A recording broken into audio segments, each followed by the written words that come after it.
वह खून कहो किस मतलब का जिसमें उबाल का नाम नहीं, वह खून कहो किस मतलब का आ सके देश के काम नहीं, वह खून कहो किस मतलब का जिसमें जीवन न रवानी है, जो परवश होकर बहता है वह खून नहीं है पानी है।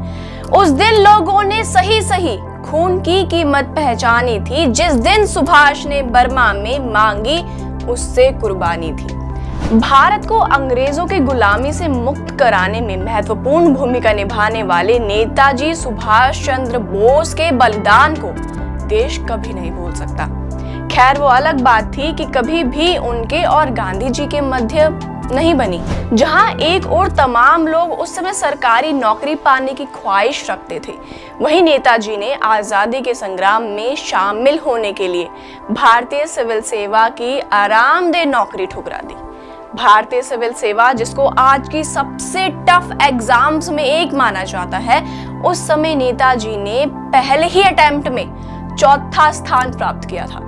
एक ऐसी नौकरी जिसमें आपको अच्छे वेतन के साथ साथ मिलती है अच्छी जॉब सिक्योरिटी।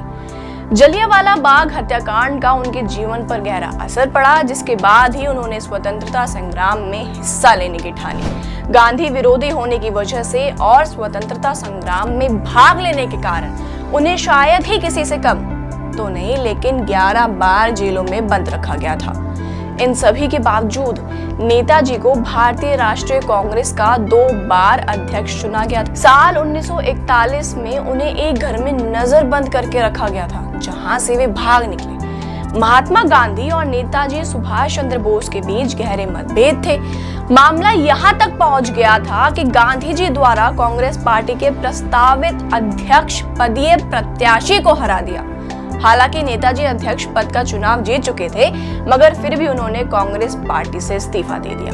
नेताजी कार के माध्यम से लोग कोलकाता में गोमा के लिए निकल पड़े। वहां से वे ट्रेन से पेशावर के लिए चले। वहां से वे काबुल और फिर काबुल से जर्मनी की ओर चल पड़े, जहां वे अडोल्फ हिटलर से मिले। उसके बाद साल 1943 में जब नेताजी बर्लिन में थे, उन्होंने वहां आजाद हिंद रेडियो और फ्री इंडिया सेंटर की स्थापना भी की।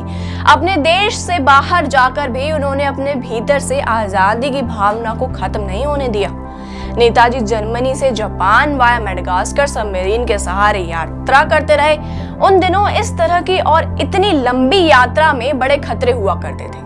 वह महात्मा गांधी की कई बातों और विचारों से इत्तेफाक नहीं रखते थे, फिर भी इस पर उनका मानना था कि बिना किसी प्रकार के हिंसा कार्यक्रम के भारत को आजादी मिलने से रही। आपका इस विषय पर क्या विचार है? आप हमें कमेंट बॉक्स में जरूर लिखकर बताएं। अगर उस समय स्वतंत्रता संग्राम का आप भी हिस्सा होते तो किसके कदमों पर चलते, महात्मा गांधी जी या नेताजी सुभाष चंद्र बोस? ऐसा माना जाता है कि नेताजी की मौत जापान में किसी हवाई दुर्घटना में हुई थी, मगर अब तक नेताजी के शरीर के कोई भी अवशेष कहीं से बरामद नहीं हुए हैं। नेताजी की मौत की गुत्थी आज भी अनसुलझी है और यहाँ तक कि भारत सरकार भी उसकी मौत के बारे में कुछ नहीं बोलना चाहती।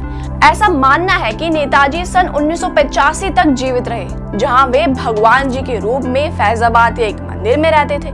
17 मई 2006 को जस्टिस मुखर्जी कमीशन ने एक रिपोर्ट पेश की थी, जिसमें इस बात का जिक्र था कि रंगजी मंदिर में पाई जाने वाली राख नेताजी की नहीं थी। हालांकि इस रिपोर्ट को भारत सरकार द्वारा ठुकरा दिया गया और यह मामला आज भी एक रहस्य बना हुआ है। अगर आप भी नेताजी सुभाष चंद्र बोस के बारे में जानना चाहते हैं या उनसे जुड़ी कुछ रोचक बातों को आप सुनना चाहते हैं, तो जरूर पढ़िए प्रभात प्रकाशन की पुस्तक नेताजी सुभाष चंद्र बोस, जिसे प्रवीण भल्ला द्वारा लिखा गया है। इस पुस्तक में आपको मिलेंगी नेताजी के बचपन से जुड़ी कुछ और रोचक कहानियां। तो अगर आपको हमारा आज का वीडियो पसंद आया हो तो इसे अपने दोस्तों में शेयर जरूर करें। उम्मीद है आपसे कल फिर मुलाकात होगी प्रभात एग्जाम के YouTube चैनल पर। तब तक के लिए नमस्कार।